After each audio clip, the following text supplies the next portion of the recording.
That's a euphemism for high technology industry. That's why you have things like computers and the internet and so on. So that's the massive state sector of the high-tech economy. We have to maintain that, again, because of the threat of the third world and so on. In other words, everything remains the same. The pretext change. That passed without a whisper.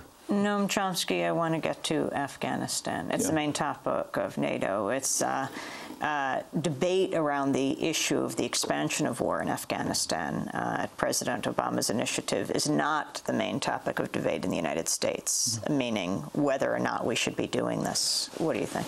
Well, it's interesting. It is the topic of discussion in the United States, right in the middle of the establishment.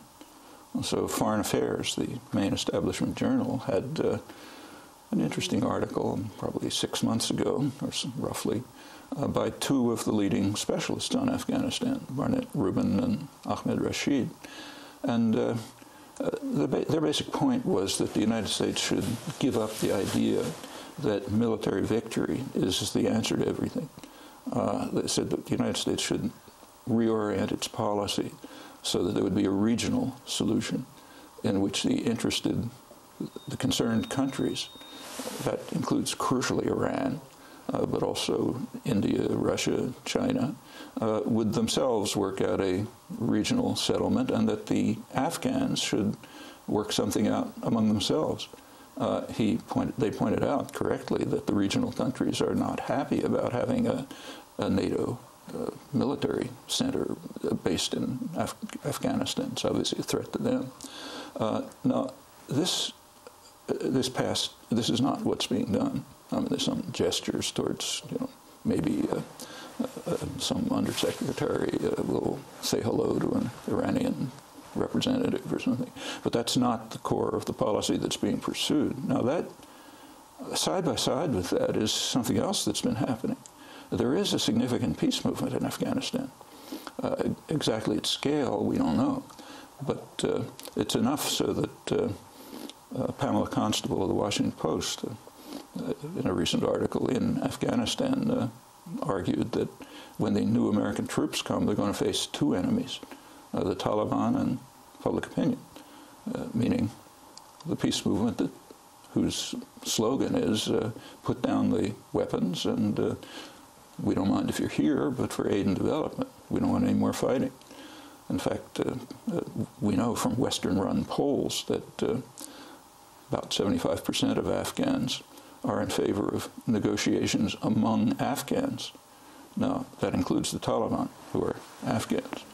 In fact, it even includes the ones in Pakistan. There's the difference. The really troubled areas now are Pashtun areas, which are split by a British-imposed line, artificial line called the Durand Line, which was imposed by the British to protect British India, expanded. And they've never accepted it. It just cuts their territory in half. Afghanistan, when it was a functioning state, never accepted it, right through the 1970s. But certainly the Afghan Taliban are Afghans, and President Karzai, formerly our man, no longer, because he's just getting out of control. How? How is he getting out of control? In interesting ways.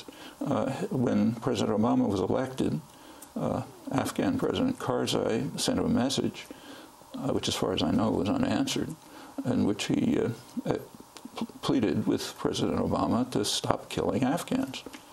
He also addressed a UN delegation and told them he wanted a timetable for the removal of foreign forces.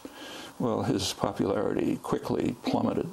He used to be very much praised for his nice clothes and great demeanor, and very much admired by the media and commentators. Now he's sunk very low. He's suddenly corrupt and so on. You mean in the Western world, in the Western world, press? Primarily in the United States, but in the West altogether. And it directly followed these expressions of opinion, which are very likely those of maybe a majority of Afghans, and maybe even more. In fact, he went even further.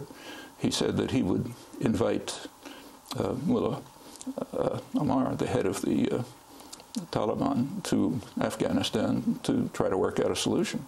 And he added, the United States isn't going to like this, but they have two choices. They can either accept it or they can throw me out. And in fact, that's what they're doing. There are now plans to replace President Karzai, to sort of push him upstairs and leave him in a, it's assumed that he'll win the next election, so put him in a symbolic position and impose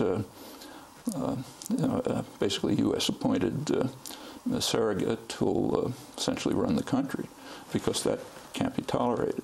In any event, there are alternative proposals.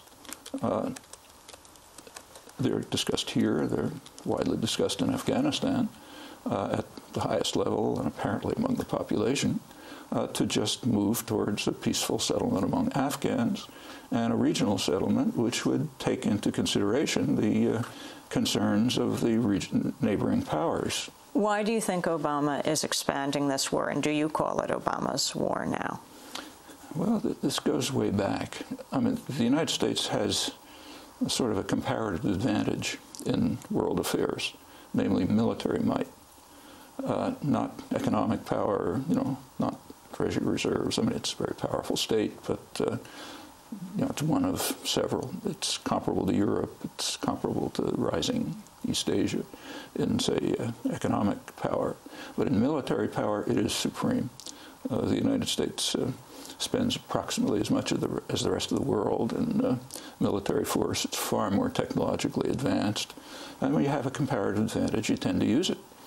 So policy decisions tend to drift towards where you're strong. And where you're strong is military force. It's the old joke, if you have a hammer, everything you see is a nail. And I think that's a very much of a driving force. And there's also a long-standing imperial mentality, which says we have to control and dominate. And in particular, we have to dominate energy resources. That goes way back. After the Second World War, it's been maybe the prime factor in U.S. And the energy resources in Afghanistan? No, they're not in Afghanistan. They're in mostly in the Gulf, secondarily in Central Asia, but Afghanistan is right in the middle of this system. I mean, there is a pipeline question. How powerful it is, you can speculate, but there have been long-standing plans for a pipeline from Turkmenistan in Central Asia to India, which would get the TAPI, it's called. Turkmenistan, Afghanistan, Pakistan, India. Now, that's of significance to the United States for a number of reasons. For one thing, if it would run right through Afghanistan and through Kandahar province, one of the most conflicted areas. If it was established, it would, for one thing, reduce the reliance of the Central Asian states on Russia, so it would weaken their role. But more significant, it would bypass Iran. I mean, India needs energy, and the natural source is Iran. And in fact, they're discussing an Iran to India pipeline. But if you could get natural gas flowing from Central Asia to India, avoiding Iran, that would support the U.S. policy, which is now very clear. In Obama's case, it's been made more concrete, of forming an alliance of regional states to oppose Iran. In fact, that's John Kerry, the head of the Senate Foreign Relations Committee, recently made an important speech about that with regard to Israel-Palestine. He said we have to reconceptualize the issue. So it's not an Israel-Palestine problem, but rather we'll sort of put that to the side. And what we have to do is create an alliance of Israel and what are called the moderate Arab states. And moderate is a technical term, means they do what we say.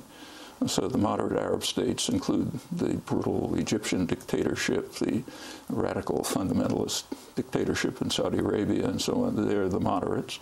And they have to join with Israel and us in an anti-Iranian alliance. And we have to, of course, break ongoing connections between Iran and India to the extent that we can, and elsewhere.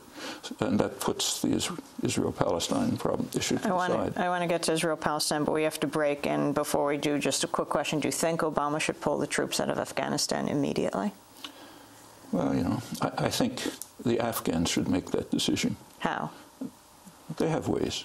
For example, what the peace movement calls for is their traditional way of making decisions, a Loya Jirga, major meeting of elders, other figures, and so on, who will